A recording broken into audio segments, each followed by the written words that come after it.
All right, so today we are going to be covering the functions and returns number 2, and we are going to be discussing namespaces and scope. So we're covering 2 modules once again, partially because the functions and returns 2 contains basically no new information. Once again, I don't know why they split it up from the previous one. So I'm going to teach you something new that we haven't learned before with returns, although this isn't strictly necessary for CodeHS's curriculum. So let's look at what we have here. If I have a mystery function, takes a parameter x, and I have return x times 2 and return x divided by 2, what will be output when I print mystery 5?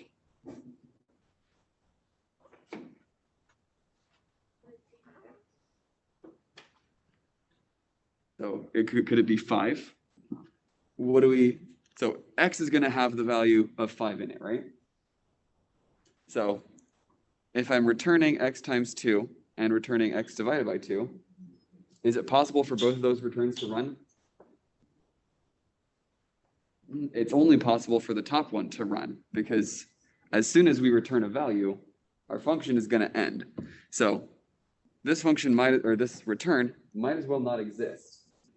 So all we're going to see is the 10, actually. So is it possible to return multiple values out of a single function? And the answer is yes. So if when I return, I say x times 2 and then a comma and the other value I want to return, that will return both values out of my function. So when I print it, it'll print it in parentheses. So just that's something that's going to happen, is it'll create essentially a list of the things that we're returning. But we can absolutely have multiple values returned out of a single function. So if I want to save those values into multiple variables, I can just say num1 comma num2 equals mystery 5, because mystery 5 is going to return multiple values. The first value it returns is going to get saved into num1. The second value it returns is going to get saved into num2. And we can actually do this without function calls. If I want to assign multiple values to multiple variables, I could just say x comma y comma z equals 1 comma 2 comma 3. And that will let me assign multiple values to multiple variables all on one line, which is kind of handy sometimes. It just saves us some space. So there we go. There's that bonus returning information. So you don't need to know this for CodeHS, but it's a neat thing to be able to do. All right, now we're going to talk about scope and namespaces. I spent a long time looking for the right image, so I think this is very funny. So let's talk about what namespace means. On CodeHS, the word namespace means it is a collection of variable names that exist at a certain point in your code.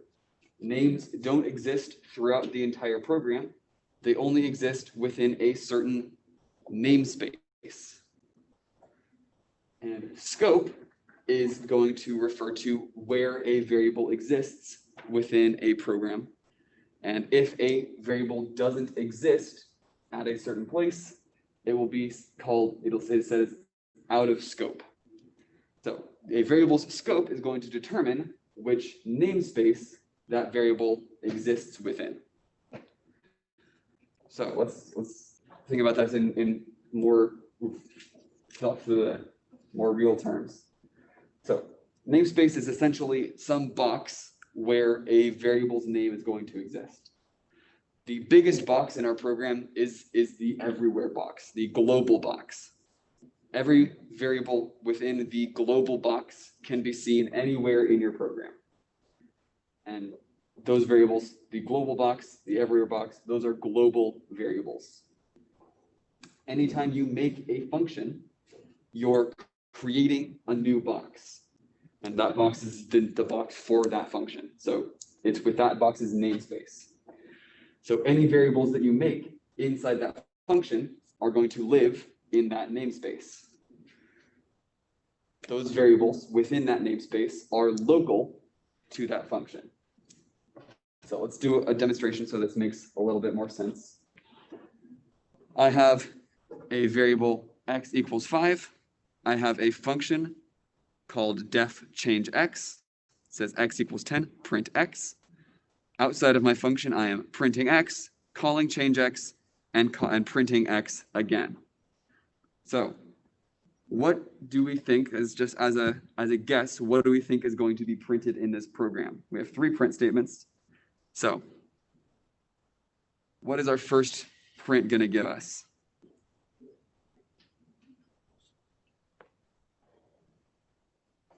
The print inside the def. So that one's not going to get actually run until we call our change x, right? So our first print, that's going to print 5. Then we're going to call change x. We're going to jump in here. What is this print going to print? Going to print 10.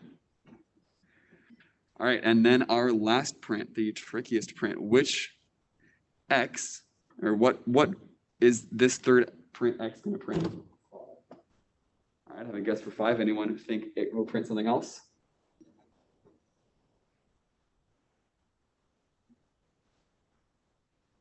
All right, 5 is the correct answer. So let's walk through our program and see why this happens. So when we see that first x equals 5, we are going to add our global x to our global namespace. So we have our x, its value is 5. When the interpreter looks at this function, it sees, hey, there is a variable x in this function, and it's being assigned a value. So even though we're not running our program or running that function right now, our program is still going to know, hey, change x is going to have an x variable local to it. It's going to have an x variable in its namespace. When we print x, anytime we're going to do anything with a variable, it's going to try and reference the namespace that it's currently in. So this print is within the global namespace because it's not inside of a function. It's not inside of anything.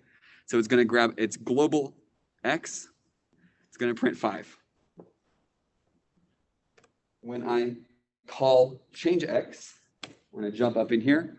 We're going to give our local variable x a value of 10.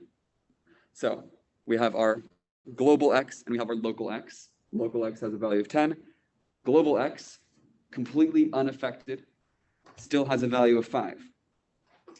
So when I print my x, this print and this x are within this function. So we're going to try and find a local x first. We find a local x. We're going to use its value for our second print. Now our function is over. So our change x namespace, we kind of lose any values in there because the function is no longer running. And now that we're back in our global namespace, when I print x, we're going to use our global x again and print 5. Does this make sense? This is how we... Yes. Yep. Everyone at home? Yep. Cool.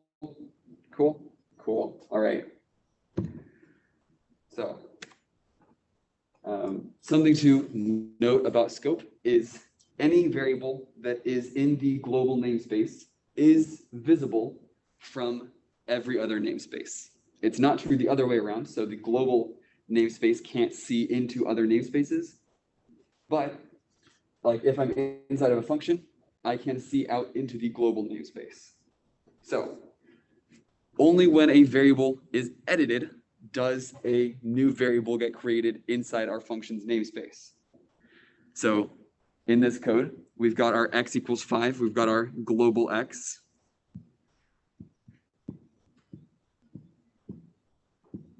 x equals 5. We've got our print x function. There's not any variables being changed within this function, so there's no local variables within this function. So when I call print x, it doesn't have a local x to look at. So it's going to say, oh, is there a global x to look at? It will find the global value for x and print that. So we will see 5 be output. All right, given what we just learned, what do we think will happen in this program? My def print x, I am printing x at the top. I say x equals 10, and then I print x. My global x is 5. What happens if I call print x?